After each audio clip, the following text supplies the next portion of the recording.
প্রতিদিনের মতো আমার সকালটা শুরু হয় ছাদ বাগান থেকে।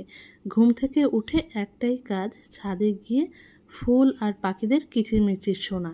আমার তো ভীষণ ভালো লাগে, তো আপনাদের সঙ্গেও শেয়ার করছি। আর যেহেতু বৃহস্পতিবার সকাল থেকেই হচ্ছিল বৃষ্টি, তা ভাবলাম এই ফুলের ছবিটা আপনাদের সঙ্গে শেয়ার করি। তো কেমন আছেন আপনারা সকলে? আশা করি খুব ভালো আছেন, আমিও খুব ভালো আছি।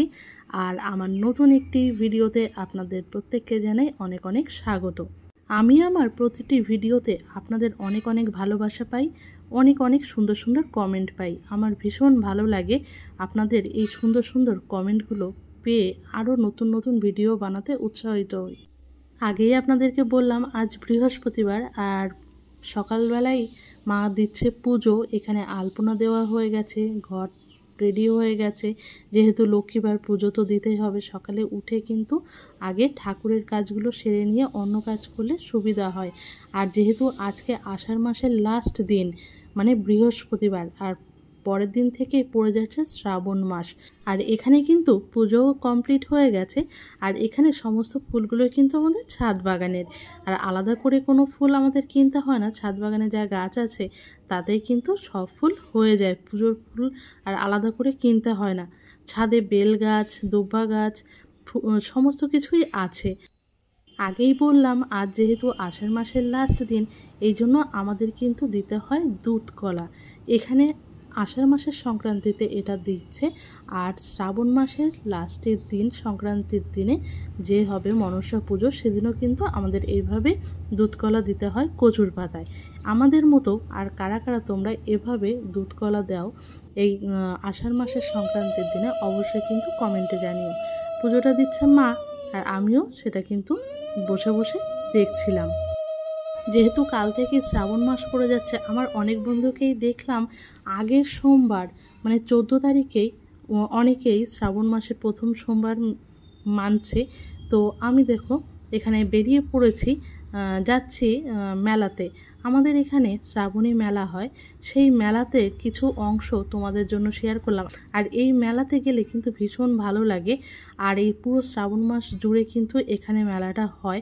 আমার কিন্তু ভীষণই ভালো লাগে। আর তোমাদের কেমন লাগে? তোমাদের কোথায় কোথায় এরকম মেলা হয় এই শ্রাবণ মাস জুড়ে? অবশ্যই কিন্তু জানিও।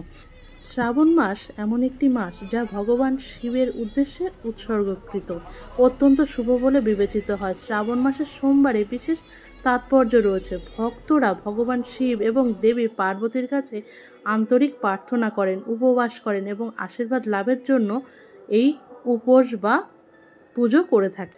বিশ্বাস করা হয় যে শ্রাবণ মাসের সোমবারে শিব পুজো করলে বিশেষ ফল পাওয়া যায় এবং ভক্তদের মনস্কামনা পূরণ হয়।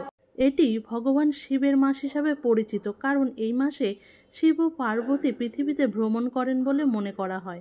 তাই ভক্তরা এই মাসে ভক্তিভরে শিবের পূজা করেন। সত্যি কথা বলতে এই শ্রাবণ মাসে অনেক জায়গাতেই ভগবান শিবের উদ্দেশ্যে যে মন্দিরগুলো রয়েছে, সেই মন্দিরগুলোতে পুজো হয় প্রতিটি সোমবারে, এবং শ্রাবণী মেলাও হয়। আর অনেক জায়গাতেই দেখেছি অনেক বড় বড় মেলা হয়, বেশ কিছুদিন, প্রায় 1 মাস 1.5 মাস ধরে এই মেলা হয়। আর আমি যে মেলাতে গেছিলাম সেই মেলাও কিন্তু অনেক দিন ধরেই থাকে, প্রায় 1 মাসের উপরে কিন্তু এই মেলা থাকে।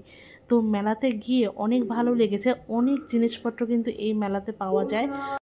যেহেতু মন্দিরের মধ্যে ভিডিও করা নিষেধ, সেজন্য মন্দিরের ছবি দিতে পারলাম না, ভিডিও শেয়ার করতে পারলাম না। শুধু মেলার ভিডিওটুকুই তোমাদের সঙ্গে শেয়ার করতে পারলাম। কেমন লাগলো অবশ্যই তোমরা জানিও কমেন্টে। এই মেলাতে অনেক দূর দূর থেকে লোকজন আসে, আর যেহেতু প্রায় 1 মাস ধরে এই মেলাটা চলে, সেই জন্য কিন্তু অনেক দোকানপাট কিন্তু এখানে বসে। একটা কথা আমি ভীষণভাবে মানি, যে কোনো ঠাকুরের স্থানে যাওয়ার জন্য নাকি ঠাকুরের আশীর্বাদ লাগে, না হলে সেখানে নাকি যাওয়া যায় না। তো আমি সত্যিই লাকি যে আমি এখানে যেতে পেরেছি, আবারও যাওয়ার ইচ্ছা রয়েছে। অবশ্যই ঠাকুরের যদি আশীর্বাদ থাকে, ঠাকুর যদি চান যাই, তো এবছর অবশ্যই যাব। তো আজকের ভিডিওটি তোমাদের কেমন লাগলো অবশ্যই কিন্তু কমেন্টে জানিও। তো দেখা হবে অন্য কোনো ভিডিওতে অন্য কোনো দিন। ততক্ষণ তোমরা ভালো থেকো, সুস্থ থেকো। আজ আসি, টাটা।